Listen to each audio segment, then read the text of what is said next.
Сонсогч та бүхэндээ өчигдөр мэндийг хүргэе. Дэлхийн монголчуудын хэмжээл радио 88.3-аас 7 өдрийн даваас баасан гаргийн 21 цаг 10 минутаас хүргэж байгаа айцаа хамтдаа тавцгай арайтай амбар цэг нэвтрүүлгийн 2025 оны 4 сарын 11-ний баасан гаргийн дагуу шууд өрөхөд бэлэн боллоо. Студид хөтлөгч Чанцаа Ами, найруулагчаар Бархуугийн Чинбатнаар ажиллаж байна. За нэвтрүүлгийн хамтран ажиллагчаар өдөр бүр сэгсрээд өдөр бүр бэлэгтээ сэгсрээд Mobicom мөн аялахад ас эз гараагүй 70 жилийн түүхтэй жуулчин компани аяллаа хөтөлбөрөд хамтран ажиллаж байна. За шонхрууд шулмс биш ойлож өөрсдөө шулмс гэдэг. Шонхрууд тавьж юм дэ хөргий замдаж аламсуудтай ч гэсэн. За ингэж хэлэхээр нөгөө би одоо тэгээ аль нь юм бэ? Шонхор юм уу, аламсан юм уу гэж асуугдсан шүү дээ. Бүргэд болжмөр бүгдэнд нь амар цаг нэвтрүүлэг маань цолтой. Энэ цолууд маань бүгд одоо өөр өөр нэртэй. За би энийг дахиад нэг өнөөдөр нэвтрүүлэх дээр хэлчих те. За аимшигын яриа сонсч чаддгүй гэхдээ дуртай сонсогчдоо болжмор гэдэг цол дээр байдаг. За амар зүйл хаяа нэг сонсчдаг бол бялзууха. Аимшигтай ярианд донцсон хүмүүсийг шонхор гэж хэлээд байгаа шүү. Харин бүргэд бол хатан зоригтон буюу аимшигтай зүйл сонсож унтдаг хүмүүсийг хэлээд байгаа. Та энэ манай нэвтрүүлгийг сонсоод унтаад байна уу? Тэгвэл бүргэдээ гэсэн. Харин байнга аимшиг юм сонсохгүй л ингээд бүр сонсохгүй бол ерөөс байж чадахгүй байгаад бол шонхор гэсэн үг хана шүү дээ тий. За алмас бол ерөөс хамгийн дээд түвшний цол. За энэ маань нэвтрүүлгийг нэг ч дугаарыг алгасалгүй сонссон сонсогчод гэсэн үг шүү дээ. Саяны хэлдгээр нэвтрүүлгээ бүгднгийн сонсон, унтдаг араа унтан тэгээд ийм хүмүүс маань алмас байна. Тэгээ групптэй нэгтцэн түүхээ бичдэг гэл ингээл өдөр чинь болоод холбогдоод ганц хоёр юм ярьцсан тий бас. Одоо алмас юм байна. Тийм алмас манад алмас гэсэн цолон дээр очноо. Тэгэхээр би ерөнхий нэрээр нь тий яг амар цаг нэвтрүүлэлтэд донцсон хүмүүсийг шонхор гэж дуудаад шонхруудад өгч юм дүр яа гэж хэлээд байгаа шүү. За өнөөдөр сонсогчдод тохиолдсон амжилттай түүхүүдийн 79 дугаар хэсэг орж байна. За тэгээд түүхүүдэд илгээж байгаа бичиж байгаа. За хаашаа бичихээ мэдэхгүй байгаа хүмүүстээ бас амар цаг гээд нэвтрүүлгийн группт нэгдэж орж амжаагаа бол ороорой. Түүхээ бичдэг сонсогчдод баярлалаа. За мөн бүтээр түүх уншиж хүргэсний дараа эфирийнхээ шууд утсыг нэгээд шууд авдаг. Бичиж амжихгүй бас тийм нэг гоё ярьчмаар сонирхолтой түүх байгаа тэгэл холбогдоод яриарай. За хэдэн түүхтэй байна? За би 2 богинохон түүх авсан. За би 3 түүхтэй байна. Эхлээд уншиж өгвөл. За сайн байцгаана уу сонсогчдоо. Би 2 жилийн өмнө өөртөө тохиолдож байсан аймаарч гэх юм уу, хачирхалтайч гэх юм уу, ослын талаар сонирдуулах гэсэн юм. Зуны нэг өрөө ажиллаар хинтээ орох шаардлагатай болчоод дүүтийгээ хойлоо замд гарлаа л да. Би ер нь жаахан юм харж сонсчод байдаг талтай юм. Хотоос нэлээд орой гарч таарлаа. Замдаа дүү бид хоёр юу эсийг ярих вдэ. Эхлээд өөртөө тохиолдсон хөвгчлөлтөд явбал аав, ээж, ах дүү, найз нөхөд гээд хороогийн хамаг ховжийг базаад явж байгаад нэг л мэдгэд аимшиг яриа ярьж өгүүлэг сонсоод явж байсан юм. Тэгээ харсан цаг нэлээ явсныг анзаарсангүй очих газартаа өрөхөд 20 км л дутуу байсан баг. Яг өгүүлгэндээ орцсон явж байхад миний баруун чихэн дээр буц эрэг гэд эрэгтэй хүн хэлдгийн би гайхаа дүүрөөгөө харсан чинь унтаж байна. Тэгээ дүүгээс хэрээгээд "Гүй чи сайн надад юм хийсэн үү?" гэсэн чинь "Юу яриад балаараад байгаа юм би унтж штий. На өгүүлэг энтрээ солиоч тий." Гэд эргээд унтаад өглөө. Би ч тэгээд за буруу сонссон юм байлгүй дээ гэд явж байсан чинь дахиад л чихэн дээр маш дотоор буц эргээч гэд орилдгийн. Би бүр шок. Гайх зэрэгцээд явж байсан чинь яг зам дээр бараг 2 м шахуу өндөр өвдгөө давсан урт гартай сармагчин шиг их үстэй хүнч биш амтанч биш нэг хачим харагдаад би ч айгаад шууд дүүгээс ирээгээд анаагийнх нь нойр хүрээд байна сэрүүн байжий гэж хэллээ. Тэгээ хэлж дуусаагүй байтал дахиад харагддгийн. Тэгээд би дүүгээс "Гүчээсээ харсан уу?" гэсэн чинь "Гүй та юу яриад хүн айлгаад байгаа юм бэ?" гэд орилоод замаа чөлөөлөөд юм хумуугаад нойроос сэргээгээд жаахан сэргэлд аваад явъя гэд зогсож байсан чинь дахиж нүдэнд харагдаад болтоггүй. Би бүр өөрийн мэдлгүй араас нь дагаад шорон зам руу орсон. Миний биеийг ямар нэгэн зүйл удирдаад хөтлөөд яваад байгаа юм шиг дотроо бол буц гэд л өөртөө мянга яриад нэмэр ахаагүй. Шууд л араас нь дагаад орчихсон. Шороороо ороод удаага байсан чинь нөгөө том биетэй юм чин нүдэн дээр 3 ширхэг үнэг болоод 3 тишээ тараад гүйчдгийн. Гайх зэрэгцээд ангаагаа сууж байсан чинь дүү хөдлөөч явъя юу харчваа гэд орилоод эргээд засмал зам руугаа ороод 500 м яваагүй байх үед шууд машины рүүл булаагдаад дүү бит хоёр нэг бүтэн эргээд 4 дугуй дээшээ хараад онголтчихсан. Стол хүй хайгхийн завдалгүй бүх юм болоод өнгөрсөн дөө. Арай гэж машинаасаа гараад шокроо сууж байсан чинь хилээд байхад та гэд чихэн дээр хэлчихэд муухай инээчгээд алга болчихсон. Хамгийн хачирхалтай нь хүн амтан гууж машинаа доош харуулчихад асаасан чинь эргүүлээ дээш нь харуулчихад асаасан чинь зүгээр асаад цаашаа явсан да. Надад харагдаж сонсогдсон зүйл намайг аврах гээд байсан юм болов уу? Эсвэл алах гээд байсан юм болов уу? Мэдэх юм алга да. Одоо дүү бид 9 минут байгаадаа л баярлалдаг. гэсэн. Оо яасан сони юм те. За тэгээд нуш руу сунжруулсан бол хүлцэлөө чи сонирхно гэвэл өөр тохиолдож байсан амар явдуудаасаа бичнэ. Лагер дээр харсан 3 хар дүүрс, гол дээр харсан 10 жилийн охины дүүрс гэртээ ганцаараа байхад мэдрэгдсэн зүйл 70 давхрын хажууд харсан хүн ажил дээр байдаг цэвэрлэгч хичгээ дуртад ойлгоосгүй юм байдаг та. Цаг цаваа гаргаж уншиж сонирцсон та бүхэндээ баярлалаа гэсэн юм. Нилээ их юм харсан шүү дээ тий. Тийм ээ. За энэ түүхүүдээ явуулаарай битээр дуртай явуулж Яг үнэ явуулаарай. За дараагийн пост сайн байцгаана уу? Орой минь өөрт тохиолдсон зүйлээ бичээ. Нэсгэд тохиолдсон явдал 2009 оны эдэр 9-ийн хүүтэнд эхнэр битээр охинтой олчихсан гэр хороолт амьдардаг байлаа. Би нэг бонго авчихсан хаач хамаагүй машин оомж холхон явахын төс. Тэгсэн нэг өдөр хадам ах хоёулаа налах явж гэрийнхээ түлшийг бэлдэгэв. Би бөөн баяр. Тгий өглөө үрээр 5 гэд хөдөлцгөө гэж хэлээд саллаа. Яг тэр нэлээ очтой байдаг нэ. Ингээд өглөө үрээр машинаа асаагаад тэгээд ах руу залгалаа. Тэгсэн чинь нөгөө ах нь машин хөлдөөд асахгүй байна гэж хэлж. За би ч яваад очиол гэж хэллээ. Их хүүтэн мотор байтугай дизель хүртэл зарцдаг юм аа. За ингээд нисгээр эргээд ахынх руу нилээн дөхөж явтал гэнэт машин унтарчихлаа. Би угааж мэдхэвдээ тэгэл буугаал алхлаа. Тэгсэн худгийн хажууд жоохон хүү зогсож байна. Надаас та хаашаа явах юм гин. Тэгэхээр нь би хоошоо гिचгээд тоосон ч юмгүй ахынх руу алах гэж байсан. Нөгөө хүүхэд аха цуг явах уу гэлээ. Би ч тэгэл гэлээ. Тэгээд хальт эргээд харсан өнөө хүүхэд цүнх үрсэн байгаа харагдав. Би ч дотроо энэ хүүтэнд үүрийн 5 цагт ийм жоох хүүхэд ганцаараа сони юм да гэж бодоод эргээд харлаа. Тэгсэн юу вэ? Ханцуугүй сороочгон цагаан цамц улаан кастуг зүүчгсэн байсан. Би ч бүр өгшч өглөө. Бээрч гисэн байсныг ч хэлэхүү. Буруу харж чаддгүй. Тэгсэн хоошоо цуг явъя гэд гинт сүнх гээл маш хурд нүдэр мхийн зур хүрээд ирдэг юм. Би зүгээр пал гээл явцсан. Тэр тухайн үений толгойд нөгөө энэ ахын гэрийг нь хойтолд оршуулгын газар байдаг нэ. Тэр санаанд нь орж ирсэн. За тэгээд нэг мэдхнээ ахын дэр ч гэсэн түлээний хайрцаг дотор нь сууж ирсэн. Харин дараа нь гэгээ ороход машин дээрээ эргээд очсон зүгээр ямар ч асуудалгүй асчихсан. Тэгээд нисхийн эцэст нилээн хуучны оршуулгын газар байдаг юм ялээ гэсэн байна. Тийм байна. Улаан гастуг гэдэг чинь бүр пион юу юу шүү дээ. Тийм ээ тий. Тэрийг нь хараал нэлээ гашгүй дөө өвлийн эд хүүтэнд шүү дээ. Үүрийн 5 цагт ханцуугүй цагаан сороочг өмссөн цүнх үрцэн хүүхэд байна гэхэр чинь бас л сонин санагдал байна л та тий. Тийм яас ийвгүй. Тэнгүүд нүд ирэмхийн зургаар идэрч шүү дээ. Хур гэрлийн урдаар гэдэг шүү дээ. За хамтрaalчтай танилцуулаад үргэлжлүүлье. Хамтраалагчаар өдөр бүр сэгсрээд өдөр бүр бэлэгтэй сэгсрээд ав Mobicom. Mobicom-ийн хэрэглэгч сонсогчтой гоё мэдээ дуулгая. Тэгэхээр шинэ жилийн үеэр утсаа сэгсрээд баахан бэлэг аваад байсан сэгсрээд ав урамшуулалт дахиад эхэлчихсэн явж байгаа юм байна.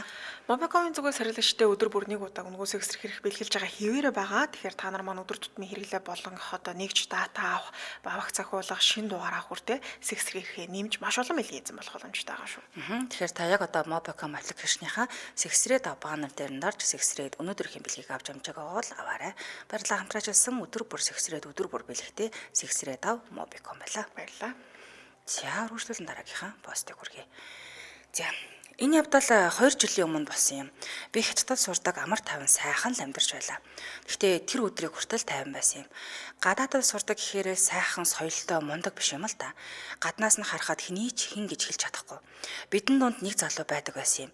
Хэл ус бусдаасаа таарав, дээрээс нь царай зүс хувцас хунарч муутай, ар гэр нилээн бүтэхгүй, бараг л очих газаргүй гэж хэлж болохоор. Дээрээс нь өөрөө жоохон уучдаг юм нөхөр байлаа л да. Ангийнхан дотор байрных нь нилээд одоо ангийнхнаасаа дотор байрныхнаасаа нэлээд жигт ч гэсэн буюу ганцаардмал юм хүү юм байна. Мөнгө төрөхгүй царай зүсгүй бол хаанч байсан хүмүүс жоохон өөр хандаад байдаг шүү дээ. Дээрээс нь өмөрч хамгаалах гар гэр таараа болохоор дуртай нэг нь тэрийг дээрлэх нь гадаадууд яах вэ хүн тоохгүй л байдаг байсан. Харин Муса элэг нэгтэн Казак Оросууд голдуу нүд үзүүрлэн. Солонгос Хятад оюутнууд бол байгаа үгүйг ч мэдэхгүй. Юмл бол зодно, элдвэр хэлж хоч өгнө. Ямар ч шалтгаангүйгээр зодож нүд үзүүрлэн. Шөнө нь унтуулахгүй арх хулгаад өглөөний хичээлд нь явуулна. Энэ мэтээр 7 хонлоо. Би сонсоод орж хэрүүл хийж байгаад ганц өдөр унтуулж амраахар боллоо л доо. Би л тэр залууд гайгүй хандна. Бусд нь бол ямар ч нэмэргүй. Хаяа миний өрөөгөр ороод гарна. Идэх юм чихэр бэхэр байвал хамаагүй байвал идэх өгдөг байлаа. Цааш тэр манахаар их орж ирдэг л боллоо. Тэр жилтгүү өөр хүмүүс ч гэсэн их орж ирнэ л дээ. Дотн байдаг хүмүүс бол орж ирж юм аваад дараа нь буцаагаад л өгнө. Манахаас их олон хүмүүс юм аваад асуудалгүй буцааж өгдөг болохоор би өрөөгөө нэг их төгжээд байдаггүй юм. Энэ мэтээр олон сар өнгөрлөө. Хөөхий нөгөөхөө өмөөрөх үедээ өмөөрнө. Зуны амралт жуудалгүй төглөөдөө. Шалгалтаа өгч дууссан хүмүүс бүгд явцгааж хитгэн хүмүүс үлдсэн юм. Тэр дунд манай өнөөх минь байж л байлаа. Царай зүстэн бүр сааралтаад сүнсгүй хүн шиг л болчихсон явж байна. Би ч жаахан уудгийг нь бодоод нэг тогоогүй хоол унд авч дирээч гэж хэлээд 100 ян үлдээгээд явлсан юм. Амралт дуусахаас 14 хоногийн өмнө би ирлээ. Ирээ дотор байранда хийх юмгүй амраад л байж байсан юм. Маргааш өглөө дэлгүүр орох санаатай цонхороо хартал цагдаа нар эмнэлгийн машин гээд бөөн шуугаан болоод лээ. Би ч хэрэг дурлаад гараад хартал нэлээсээ их цус олсон. Тэр цусанд өнөөх залаа маань өгцөн хөвтөж байсан юм. Дотор байрны 19 давхраас үсэрчиж. Яг бохрын нөгөө нүх ирмэгдээд толгоогоор унчихсан байж гавлын ясны бяц усрээд эмэлгийнхэн цуглуулж байсан. Хэд хоног ч өнгөрлөө. Бүгд л намжим гадаа сурагчдыг хариуцдаг багшныг нэгээр нь уулзаж юм асуугаад лээ. Миний ээлжж ирлээ. Би мэддэг бүх юмаа л хэллээ л дээ. Яриад дуусаад багшаасаа жоох юм асуулаа л та. Тэгтэл сонссон зүйлдээ ч итгэсэнгүй. Яасан гэсээр нөгөө хөөрхий залууг зодож дээрлэхийн хажуугаар маш их тамалдаг байсан юм байна. Гар угаалт дуурт ус дүүргэж байгаа толгойг нь дүрдэг байсан л гин хайчаар гар хүлийг нь зүсэж дээд нь бүр үг бичдэг байсан л гин. Энэ мэдчлэн олон муухай Америк гэдэг болохоор зогслоо. 2-7 хоногийн дараа манайхаар шүн хүн орж ирээд юм ухаж байгаад гардаг боллоо. Би нэг их бодсонгүй. Би 2 давхурт орон дээр унтдаг, доод талдаа идэх юм цай хоолоо тавьдаг юм л та. Тэгтэл хүмүүс сүнсэнд дарууллаа, харахуйч юм хөдлөөд байна, цонхны цаана ямар нэг юм харагдсан гэж яриа гарч эхэлсэн юм. Би нэг ч юм бодоогүй, ер нь л итгээгүй л дээ. Нэг шин унтаж байх хооронд өрөөнд хүн орж ирэл уудтай цай ухаад байна. Би бас тоосонгүй. Өглөөс ирээд хаалгаа нэг гэтэл төвчсөн байна. Тэгээ бодлоо. Гүй би гинэд өчтөр ганцуудаа төгчээд унтснаа сандгийн хаалгаа. Тэгэхээр шүн бүр миний өрөөрөө орж исэн зүйл хүн биш байсан гэсэн үг. Тэр үеэс эхлээд би юм бүрийг анзаардаг болсон юм. Хамгийн эвгүй зүйл нь хаалган доогуур сүүдэр харагдана.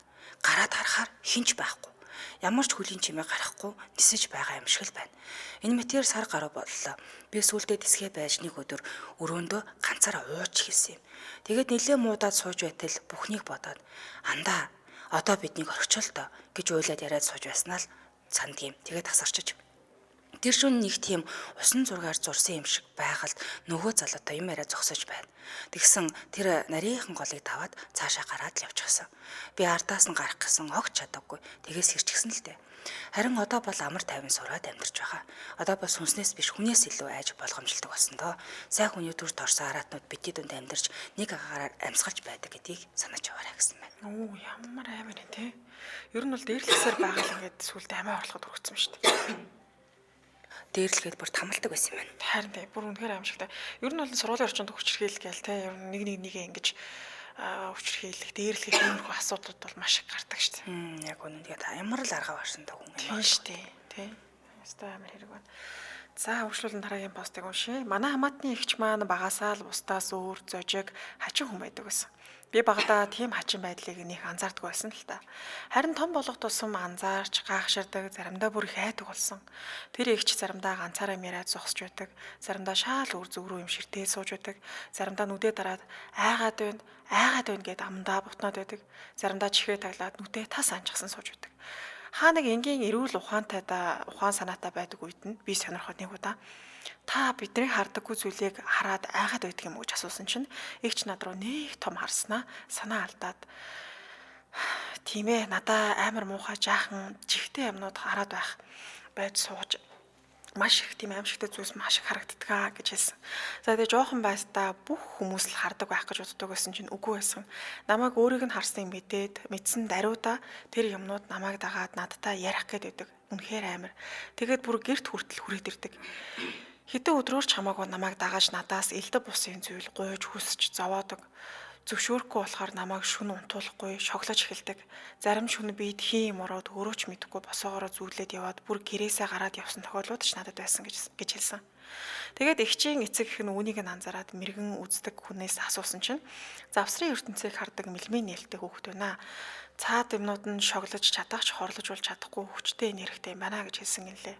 Тэгээд би эгчээс одоо та айдгүй гэж асуусан чинь харанхуйтай биетүүдээс бол айдаг. Цагаан нь гимгүү, саарлууд нь төөрсөн, харууд нь хорлож шоглох гээд байдаг.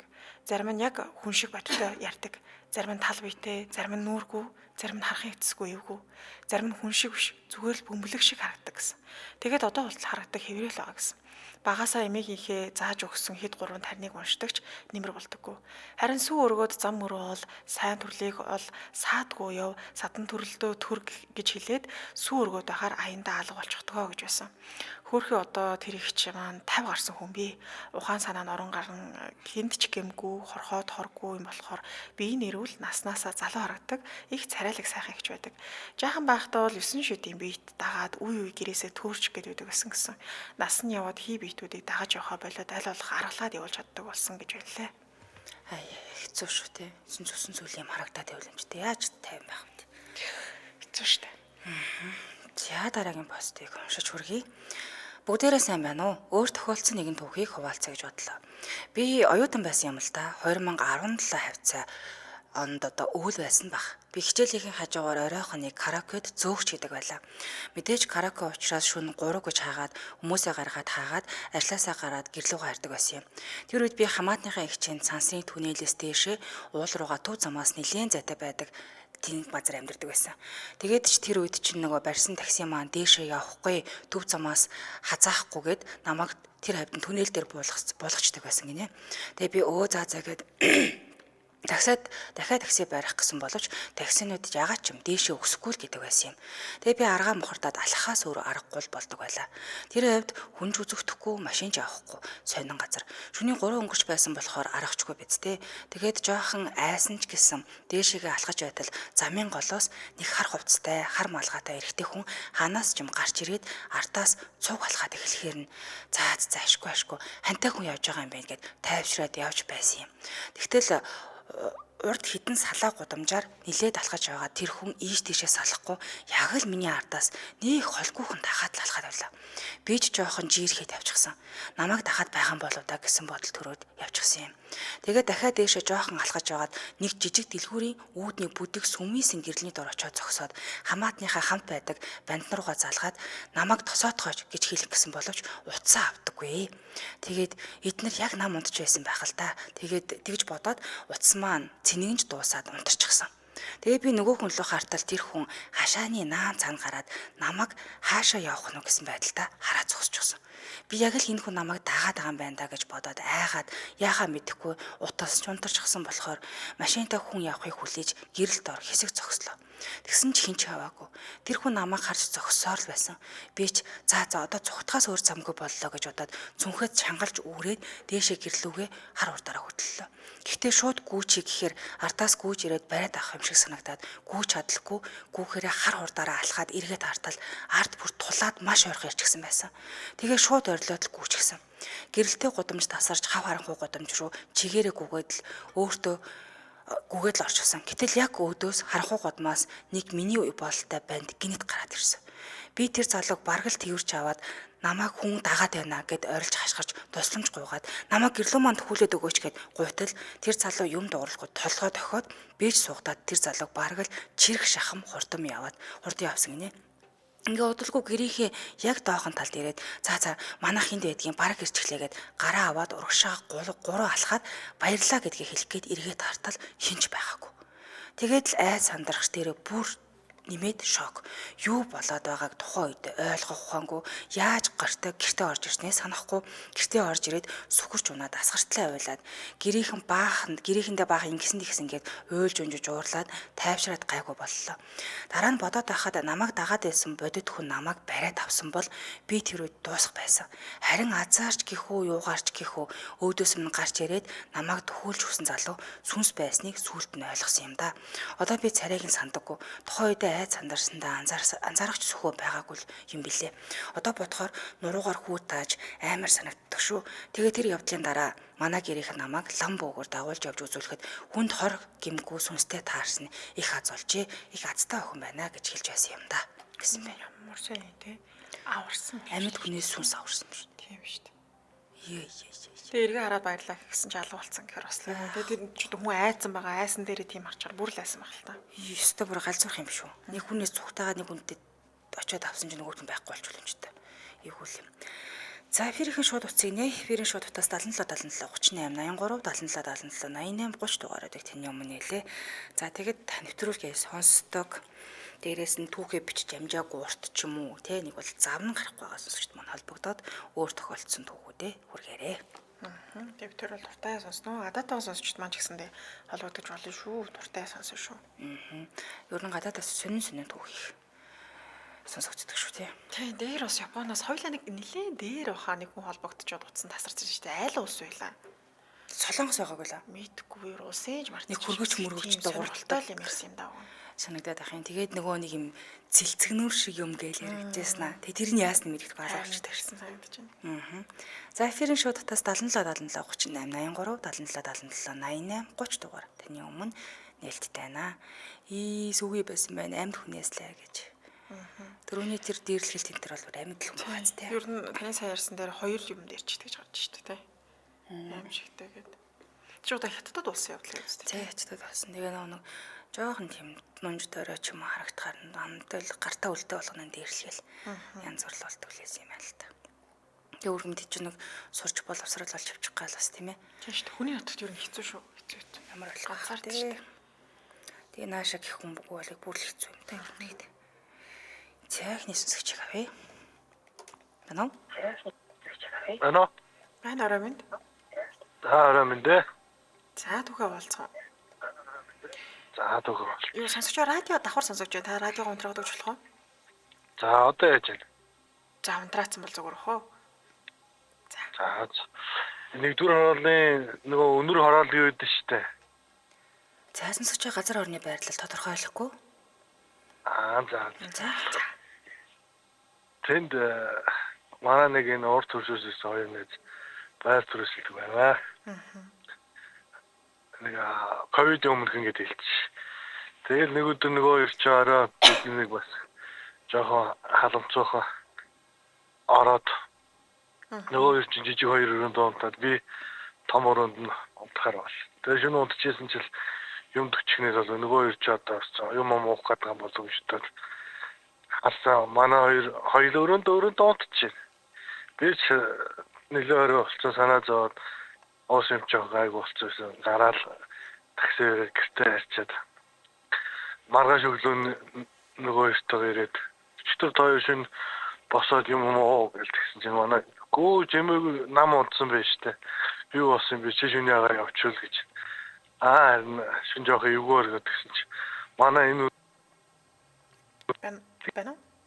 тэгэл нөгөө хоёр чи яагаад ингэж юм бол гэдэг чинь мэдэхгүй байна. Тэгээд урдаас бас нэг шонорс найз нэрэд тэр өрөөнд унтуулж. Тэгээс нөгөөд чи ингэж хэлжэл за чи яаж юм вэ гэж хэлжэл автобус нөгөөд чи ингэж шүн нэг 3 цагийн үед яалчгүй юм босоод ингээл том өрөө сургаалтын хэсэгтээ юм 40-нэл хийсэн юм байна. Тэгсэн чинь нөгөөд чи босоо ингээл ширээн доор нь ингээл том өрөө том ширээн доор ингээл бүтээш юм хар юм ирсэн. За. Тэгээ ширээнээс ингээл гарах гээд ингээд түнтгнээд байгаад байдаг. Тэгээ биднес дөрүүлээ нийлээ нэг шин. За энэ одоо би нэг харсан манай тэр нэг бас нөгөө хоёр л юм эвгүй байдаг гэдгийг мэдээд. За энэ илтүүдэд түрүүнгээ их дөрүүлээ нэг харж үзчихээд нэг шин одоо яг шөнийн ингээл 2-оос хойш 4 цагийн хооронд ширээн доор ингээд том ширээн доор хүн ингээд бүгдээс суулсан юм шиг ингээл байгаад байдаг. Тэгэл ингээд гарах гал ингээд юм 40-нэл ингээд юм уух гал юм 40-нэл байгаад байдаг. Тийм бүр нүдэрээ хараад тэгээд одоо тэр өдрөөс тийш зүглээгүй юм гэдэг. Тэгээд ямар зүсийн хариулга хийгээгүй юм тий. Нөгөө тэр тухайд түрээсэлжсэн нөгөө гадаадын улс болохоор тэгэл хараал нөгөө бошоо үеинд нөгөө жил билдэр түрээсээ хийсэн тэр мэрийж ахгүй бид нар нутаг уцгаар боллоо гэж нөгөө хүндээ хэлж ярьж өгөөл. Гэхдээ тэр хүн бол мэддэм юм шиг байлээ ер нь. Эзэн нь үү? Тий, эзэн жоо өөрөө гадралдаг. Тэгээд хүмүүс ер нь гэхдээ өөрөө зар нөгөө гадаадын улсуудад тавилгатай байр үүснэ гэдэг шүү дээ, тийм зараар ордог байхгүй. Тэгэл нэг жилээс жил хүслүүлэн хагаслын барьцааг нь аавн маавн гэж уул нь гайгүй 4-5 өөрөө тийм тасаг зэрэглэн байж байна. Юу юм бэ? Гоё барьсан шүү дээ. Яг төлхөө тэгэл гадаад хүмүүст л төрөслүүлд юм байна л да. Тэг ерөөсөө дандаа гадаадын ингээд нөгөө хөрөнгө оруулж байгаа гадаад хөрөнгө оруулалтаа айгуу компаниудад гэтээ доторгоо орчин бол айгуу бас дундаас дээгүүр айгуу гоё төгсөл мөгчлөлтэй. Тэг хүмүүс айгуу дуртай тэгээд жилээр түрээслэн тэгээд барьцааг болохоор хагас жилээр аавна гэж нөгөө сууж илүү мөнгө төлчихөж байгаа байхгүй юу? Тэнгүүд нөгөө үсрээл 2 сар нэр яаж тэгээд буцаагаад яа ихэ нөгөөдөл чи гэрээ эзэн та нар гэрээний хугацаанд гэрээндээ бай гэдэг бас Яа сайн. нэг тийм байна. Юунач яасан? Дараагийнх нь болохоор би энэ одоо бас хүүхд ахуйнаас урд энэ хилд шүн хэлийн манаа гэдэг юмд нэг ахлагчтай дөнгөж очсон. Би ч шөнхөө очиод 3-4 сонлоо. Ахлагчтайгаа хойлоо явпаа. Мортой. Тэгээд явсан нөгөөдөг чинь заа мэн дэ ингээд одоо сонсогч ийм гэдэг л газар орныхоо байдал мэд юмыг танилцуулал нөгөөдөг чинь за чи ингэж мортойгоо яваад хар чинь тэр урд нэг 15 орчим км яваад юу тавьж өгнө. Энэ одоо тусгааны тэмдэг тавьж өгнө гэсэн тийм байдаг хөхгүй. Тэгээд тэрийг чи тавь шүү ингэчээд хүрээд ирэх гэлээ. За тэгээ манай нөгөө ахлагч маань яг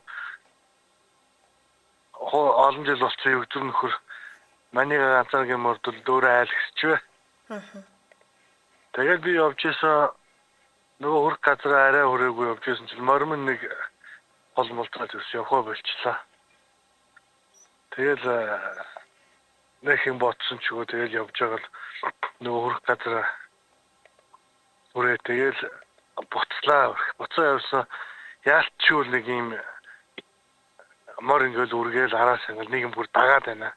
Хилт ирсэн. Тэгэл хамаг юм сувад мэддэг маань үзм юу гэдэг юм бэлээ гэд.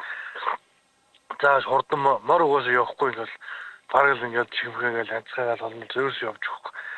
Тэгэл одоо дотроо мохай удайсан жаагийн өдөр үсгээл тэгэл яваад яг ард ингээл морны ардтай хүн ингээл хуржил сипхэл ингээл юм сонлж авч суцсан. Тэгэл ингээл хүзүүн дээрс ингээл хүнд ойгоо юмар ингээ дараад авсан юм шиг дараад авсан. Тэгэл орилоод хам үрчээр орисоор гал тавсан. Яг нөгөө намайг явуулсан газар манай нөгөө ахлагч хүлээгэж зогсчихсон. Тэгээд та яа энэ яач вэ гэдгсэн чинь би чам хүлээгээд байж штэ юу ч болов. Чи яа юм уу тавьчихсан. Тэг зүгээр үгсэн чинь яв зүгээр өөж унжаад боо юм болж байгаа юм чи. Тэгэхээр чи манай тэнд угаасаа тийш явдгүй юм байна.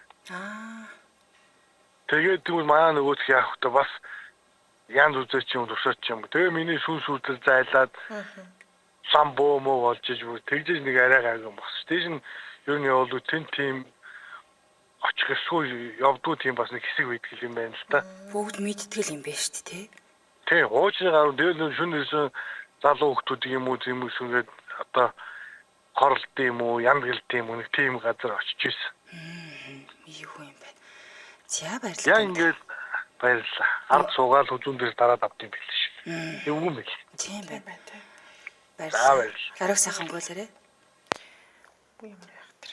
Шоголтгол юм байна л та. Чиний нөгөө ярьж исэн цэргийн бүх шууд санаанд орж шүү дээ. Шин тэрүүд яг нэг сүнс мүсээр ч юм уу те нэг зөргийн шалгах юм болгоч яг л та. Тийм гэсэн чинь тэр нь үнэхээр байждаг бол таараа үсттэй. Цаг навтруулын хамтрал шишээ танилцуулаад өргөжлүүлье. Аялахад аз хязгааргүй 70 жилийн түүхтэй жуулчин компани аяллаа хөтөлбөрөөс танилцуулъя. Тэгэхээр жуулчин компани Монгол улсын анх дахь чууган аялал жуулчлалын компани бөгөөд 70 жилийн туршлагатай мэргэжлийн хамт олон таны мөрөөдлийн аяллыг бодит болгохоор зориулж ажиллаж байгаа гэсэн үг. За 4 сард ямар аяллуудыг санал болгож байгаа вэ гэхээр хамгийн баялаг хөтөлбөртэй, хамгийн хямд үнэтэй, за шууд нислэгтэй жанжаажиг аялал байгаа. За энэхүү аяллаа турш эцсийн гайхамшигт байгаль, үлгэрийн мэд уус, хамгийн өндөр шилэн гүрийг үзэх боломжтой. Тэгээ яг одоо аялахад цаг агаарын хувьд бол маш таатай одоо тохиромжтой юм байна л да. За тэгээ мөн Туркийн 3 хотын гайхамшиг мэдрэх аялал байгаа. За энэхүү аяллаа хөтөлбөр Анталиагийн Далангэрэг, Памуккалагийн Халуун Гаршаан, Стамбулын түүхэн дурсгалын түүхэн дурсгал газрууд багтаж байгаа юм билий. За 2025 онд эрч хүчээ цэрэнлэгүүднээс Пукокарлын шууд нисгэгт аялал босч та бүхэн маань сонирхоод үзээрэй. За гэр бүлээр аялахад хамгийн тохиромжтой газар хэлж болно.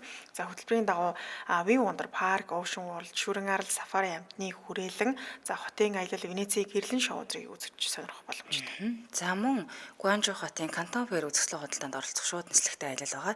Энэ үзэсгэлэн худалдаанд олон улсын үйлдвэрлэгч нар болон бизнес эрхлэгч нар өргөнөөр оролцдог. За шинэ брэнд, бараа бүтээгдэхүүн судлах, өөрийн бизнесээ өргөжүүлэх боломжийг олгодог Азийн томоохон үзэсгэлэн худалдааны нэг гэж явдаг байна. За мөн газрын диважин Хайнан арлын шууд нислэгтэй аялал байгаа. Аяллаа хөтөлбөрт нь Сарамгчны арал, агаарын левтер аялал, Бьютикрон, Гранд шоу үзэх, далайн эрэгт амрах, Атлантис усан барагт тоглох зэрэг багтдаг байна.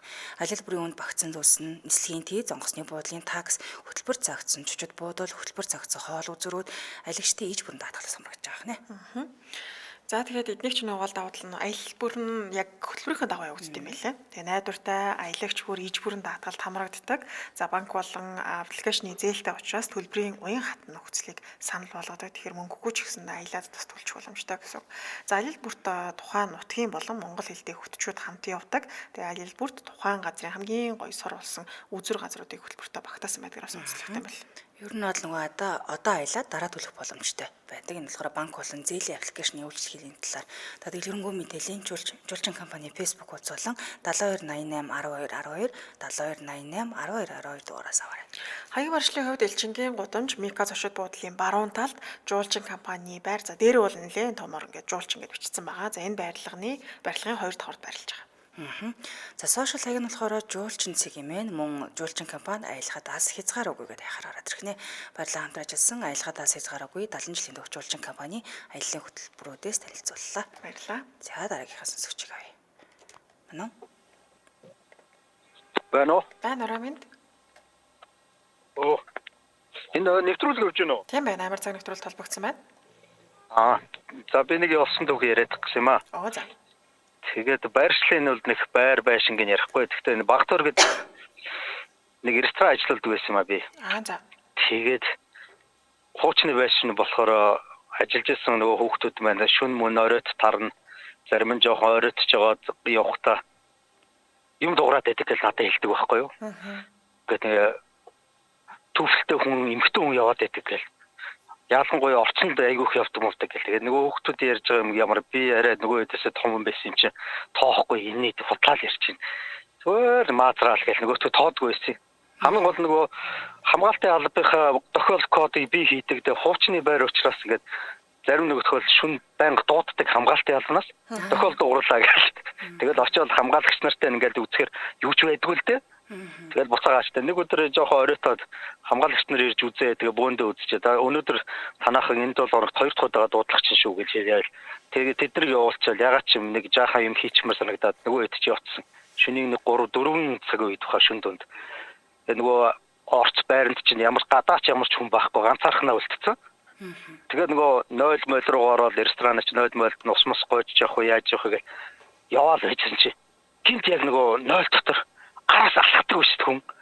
Ингээд юм так гэж араас алхаад ороод ирдэг шүү дээ. Нөгөө 0-ийн хаалгууд онгороход ресторан чинь битүү хав аргах уу гэж байгаа шүү дээ. Чи араас зүгээр тачнаа. Бүр ингээд өстэй толгой харцаагаад ингээд угсыг л огл иргээл харддаг юм байлаа хүн. Тэгээ эргээ харж хойно юуч байхгүй байгаа юм чи ойлгомжтой. Тэгээд өөрийгөө нөгөө тайвшруулах арга хүнд чи олддгүй юм байлаа. Тэрхүү оронд ингэж хэлж байгаа. Угсны намаа ингээд айлгаад байгаа би ч юм ямар гайхсан юм. Харагдахгүй байгаа сүнстэйгээ ч юм уу юу ч юм тэр нэг юмтай хэрэлдэж байгаа байхгүй би. Хүн бүрөөр явж байгаа айлгаад ямар хаашийн чигээл. Тэгэл ингээд хамаг би салхалаас савлаад болдгоо. Тэгээд бүх юм унтраагаад гарчаал маргааш нь ирчээ. Бодоод нөгөө хэд хүүхдүүдтэйгээ бодоод бид нар яг үний хэлсэн юм байна. Тэ бас нэг тийм байдаг юм байна. Гэхдээ нөгөө биетээр нь ч юм уу сүнсээр нь ч юм уу хараагүй л тэ.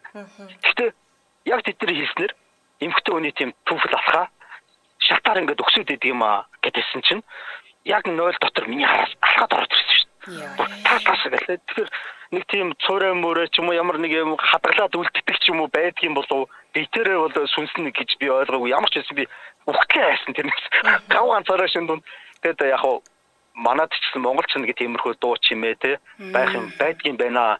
Тэгээд тэрнээс айхгүй байх те нэг өөрт гимгүм чинь би тэр үнд гим болоогүй хин энд гим болоогүй л гэж бодож явбал гайгүй л байдаг л та. Би тэгж л бодсон. Гэхдээ гинт гэж айх бас эвгүй л юм билээ өнөг. Тий. Хамаг үстэй толгой босоод ирчихдэг юм бэл. Тэг бүр ганцаараа гашгараа зүйлдэ нөгөөтгөнд байгаа хэрэлдээд. Хариу өгөхгүй байсан ч гэсэн. Өөрийгөө зориг оруулж байгаа санаал л тэр хэлээ баг. Нэг л удаа сонссноо тий. яг тэрнээс оошихын бол тоох ойлцсон л доо уучлаарай. Жаахан байна тий. Ер нь бол тэгээд нэг тэр зэрэг юмас айхгүй байх нь зүгээр л дээ. Тэгээ гол нь тэгж бодоогүй ингээд санамсаргүй явж хат гин дарааш ингээд алхаад амар хэцүү юу санагддаг юм бэлээ. Одоо хүртэл бодогддог л та. Тэгэхээр манайд ч гэсэн нэг тиймэрхүү юмнууд Монголд байдаг гэдэг нь бол ойлгомжтой юм шиг байлээ. Би бол тэгээд тохиолдолч л байсан тэгээд тохиолдол. Тэгээд тэрийг бол одоо ингээд надтай хамт ажилласан хүмүүс бүгдээрээ мэддэг. Аа. За баярлалаа. Баярлалаа даа дараг сайхан өнгөрүүлээрэй. Чимээ ч бүр амар л та. Чимээ юу өөр юу. За өнөөдөр холбогдож төвхөө хуваалцсан бүх сонсогчдоо баярлалаа. Энд түрүү нэвтрүүлэг өндөрлөө. Студид хөтлөг шанцаа амийн найруулагчаар Борхуугийн Чинбатнаар ажиллалаа. Нэвтрүүлгийн хамтрагчаар өдөр бүр сэгсрээд өдөр бүр бэлэгтэй сэгсрээд Mobicom мөн аялгаад асаж гараагүй 70 жилийн төвхөд ажуулчин компани аяллаа хөтөлбөрүүд байлаа. Өргөжлүүлэн та бүхэн маань томчуудын шууд нэвтрүүлгүүл аав сонсороо түр баяртай. Баярлалаа. Баярлалаа.